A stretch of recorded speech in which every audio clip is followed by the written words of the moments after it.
నందమూరి బాలకృష్ణ ఈ పేరంటే అభిమానులకు ఓ పూనకం వస్తుంది. బాక్సాఫీస్కు పండగ, మాస్ యాక్షన్ చిత్రాలకు అతనే కేర్ ఆఫ్ అడ్రస్. ఫ్రాక్షన్ సినిమాలకు ట్రెండ్ సెట్టర్, నేటి తరంలో పౌరాణిక జానపద చిత్రాలకు అధినాయకుడు. చారిత్రక పాత్రలను పోషించి మెప్పించడంలో నేటి తరానికి పెద్దన్నయ్య. అంతేకాదు, బాలకృష్ణ కత్తి పట్టిన, డైలాగ్స్ చెప్పినా, తొడగొట్టినా థియేటర్ దద్దరిల్లాల్సిందే. ఆ కంటి చూపు చాలు రికార్డులు కొత్త దారులు వెతుక్కుంటాయి. దశాబ్దాలుగా కమర్షియల్ సినిమాకి కేర్ ఆఫ్ అడ్రస్ అతనే. ట్రెండ్ ఎప్పుడైనా అక్కడి నుంచే టర్న్ తీసుకుంటుంది. నారీ నారీ నడుం మురారి తర్వాత అత్త కథలకు కొత్త రెక్కలొచ్చాయి. భైరద్వీపం చూసి కత్తి పట్టిన వాళ్ళు ఉన్నారు. అయితే ఈరోజు నటసింహం నందమూరి బాలకృష్ణ పుట్టినరోజు.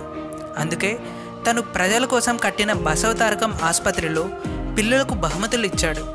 నందమూరి అభిమానులు రక్తదానం చేశారు. అయితే ఈరోజు ఉదయం జూనియర్ ఎన్టీఆర్ బాలయ్య బాబు ఇంటికి వచ్చి బొకే తీసుకొచ్చి పుట్టినరోజు శుభాకాంక్షలు చెప్పాడట. తారక్ సతీ సమేతంతో రావడంతో బాలయ్య ఆనందానికి అవధులు లేవు. కాసేపు అభయ్తో ఆడుకున్నాడట బాలయ్య. అంతేకాదు, ఈసారి ఎలక్షన్స్లో బాలయ్య బాబు ఎమ్మెల్యేగా ఘన విజయం సాధించిన విషయం అందరికీ తెలిసిందే.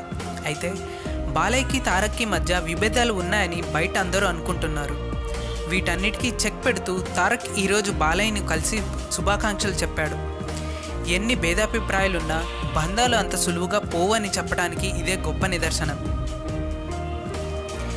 ఏదైతేనేమి వీళ్ళెప్పుడు ఇలాగే కలిసి ఉండాలని మనస్ఫూర్తిగా కోరుకుందాం. మీరు కూడా బాలయ్య బాబుకి శుభాకాంక్షలు చెప్పాలనుకుంటే కామెంట్స్ ద్వారా చెప్పండి. ఈ వీడియో మీకు నచ్చినట్టయితే లైక్ చేసి మన ఛానల్ని సబ్స్క్రైబ్ చేయండి. Thanks for watching.